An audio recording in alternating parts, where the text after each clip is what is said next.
In this video, I'm going to be talking to Nathan Hopkins from Greenstone's Accountants, and Nathan is going to be talking about how he doubled his customer fee, which paid for his 2024 entire team's pay increase, and also the fears that he got over in order to deliver that customer price increase. So let's get started.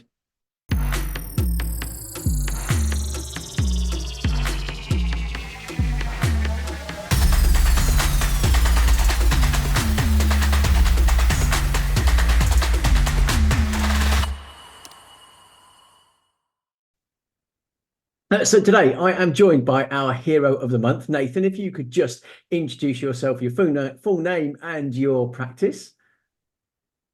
Nathan Hopkins of Greenstone. And how large is it? How many people have you got in the practice?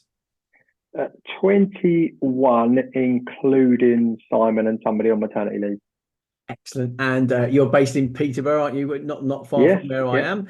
no, And no. we got you here as a hero of the month. So congratulations, first of all, because for us Thank you. it's a really exciting thing when we get to really have a look at what people have achieved in the month.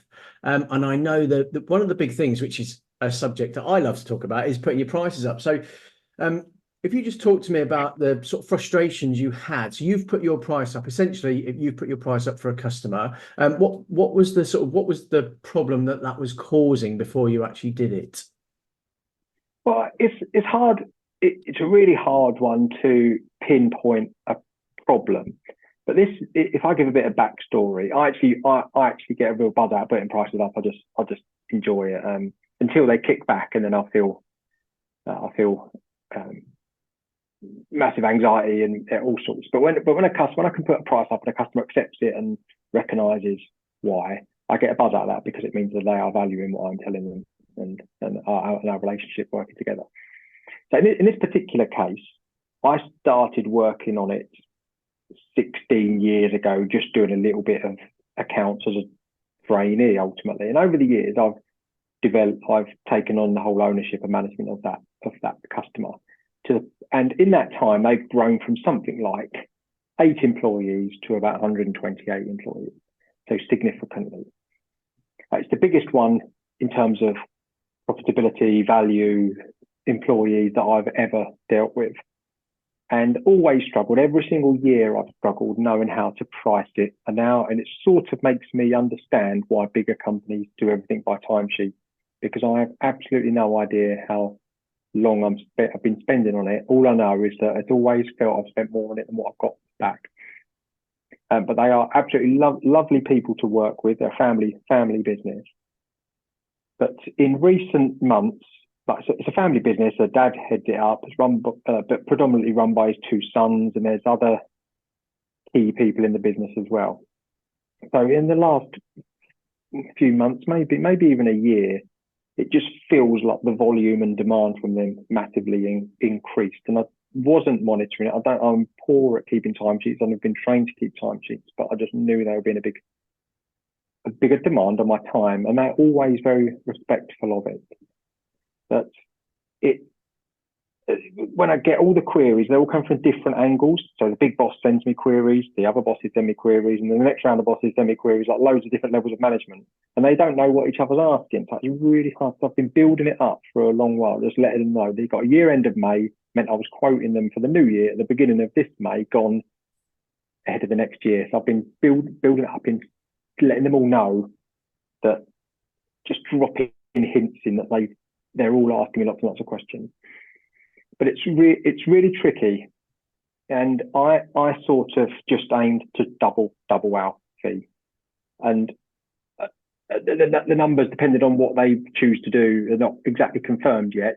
But let's say they were paying us 45,000 a year, it's going up to nearly 90 just on this one. And they sort of winced a little bit, but when I explained what it is, and they've effectively got full-time employee across multiple members of the team, they sort of understood it and the implications, because they don't have anybody, don't have a qualified, for a business that size, they don't have a qualified person internally. They're heavily reliant on us. They've recently been through replacing their most skilled bookkeeper, but that's all she was, a skilled bookkeeper. Been through the process of replacing her, and that highlighted how much we do and how little she knew. So it was just a case of plugging the gaps of how much I think I've been doing and not charging for.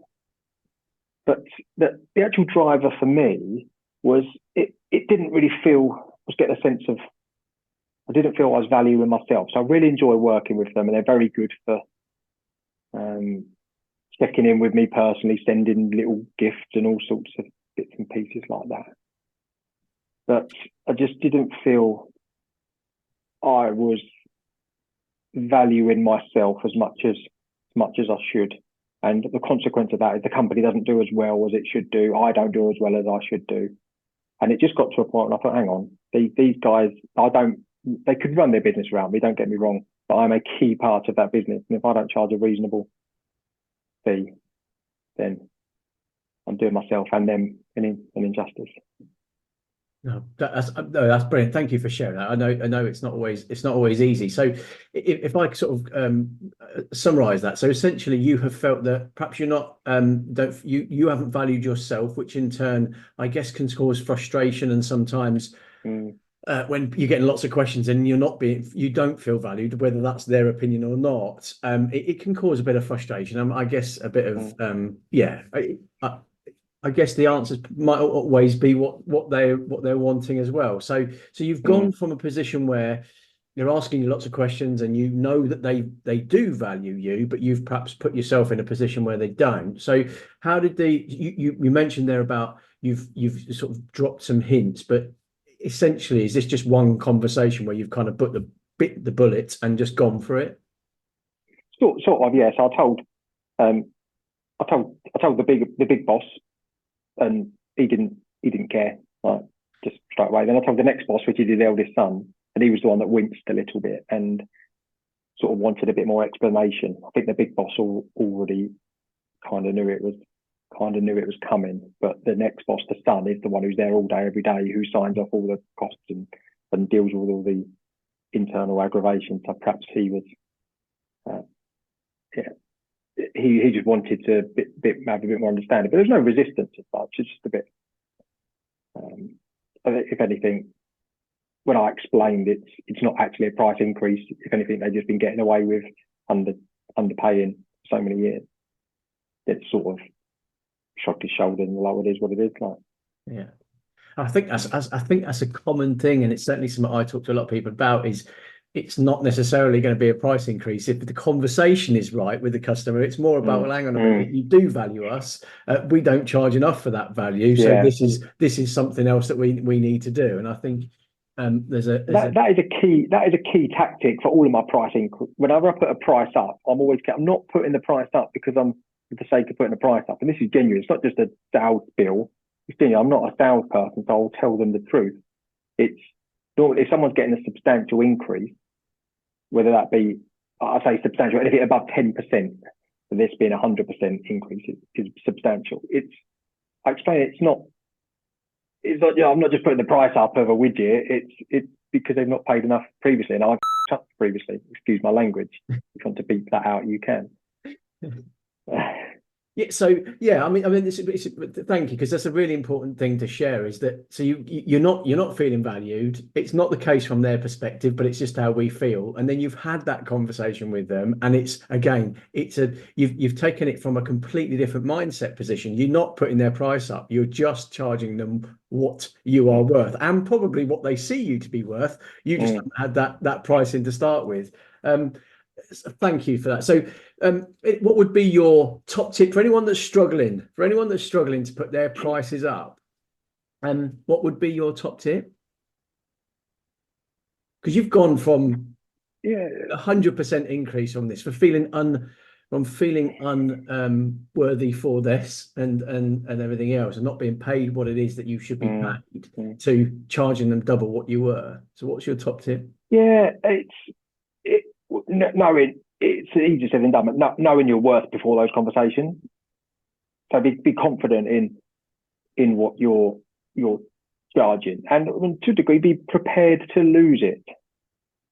Because on this one, if they'd have kicked up a stink about it, I'd never thought they would. But if they did and they left, they would probably need to pay us or me for 5 years just in a handover on a consultancy perspective. Because I'm going off on a tangent, I know, but a lot of what they need me for, they'll sometimes phone me up and just ask me to explain their structure to them again. And because they don't even know, the big boss doesn't even know what shares he owns or anything like that. So all of the price that I've put up, for everything, none of it has not done any extra work. And it's not like I've actually got to do, it's just for conversations like that. So it's kind of low risk work. But it's just, I was in the knowledge that if they decided to go elsewhere, they would still need me. Maybe I exaggerate how long they'd need me for, but at least a year, which I would have just said, well, all right, 500 quid an hour for every time you need me. And so I was relaxed about that. I'm always, if ever I put a price up on a customer, I'm relaxed about losing it. And that's the key thing that I used to be very different. So I would do stuff cheap for fear of losing it. Whereas now I'd rather lose it than do it cheap.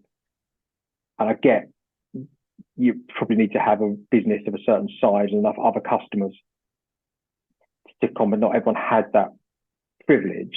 But lots of people do fall into the trap of not putting their price up for their biggest and best customers for fear of losing them, where it leaves them, where actually you end up, you're not effectively working as a charity or working for free. Yeah.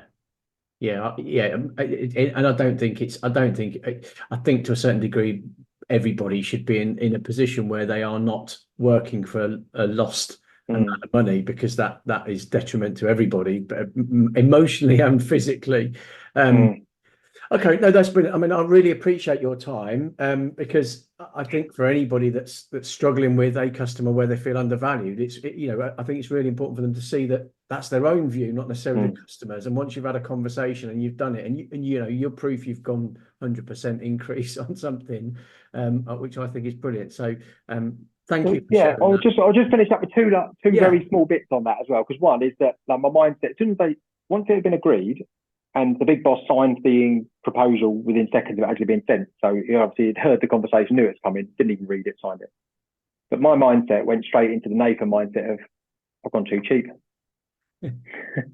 So if anyone else has that sort of thing, I think that's normal from conversations I've had, because you always think, oh, could have done more. But in reality, that's not me. I set what I thought was a fair price, and it frustrates me. The second thing, and the reason it's so big for me, is with 21 team members and inflationary pay rises which we implemented from the 1st of May, that the price increase of this single customer covered pay rises across the board.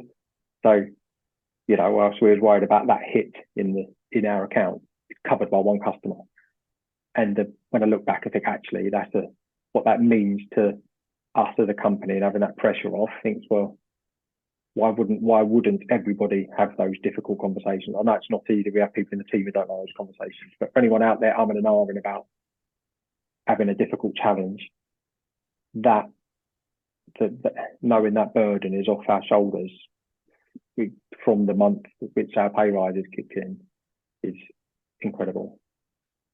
Yeah, no, that is, and as I said before, it's about, you've used the word a couple of times or several times. I think it's making sure it's fair for both parties. If you feel it's fair, it's one thing, but if everybody feels it's fair, and then you are getting the opportunity to give pay rises off the back of it, I think it's going to have a massive impact on the whole team as well, and probably give confidence to some others that perhaps are afraid to do some of the price. Correct. Yeah, that's what I'd hope. Yeah, that's what I'd hope. And that's it. I know I could have told them any number within reason that they would have accepted it, but that's not me. It's a fair price for a fair job and a fair service, and that's always my way. And it tends to work. I generally don't have trouble pricing, especially my biggest, best customers. Brilliant. Thank you very much. Thank you very much, and well done again for being our hero of the month. It's well deserved. I know that these things aren't easy, especially when you're not feeling particularly confident about the value you're quite right. Yeah, and I'd be happy to sit down with anybody, like, individually, if anyone wants it. I'm not perfect at it. I'm not going to coach people on how to price, but I'm not a salesperson. I'm naturally on this introverted side, and I've gone the whole circle of being, I used to hide behind other people, let them do my pricing, so now doing that.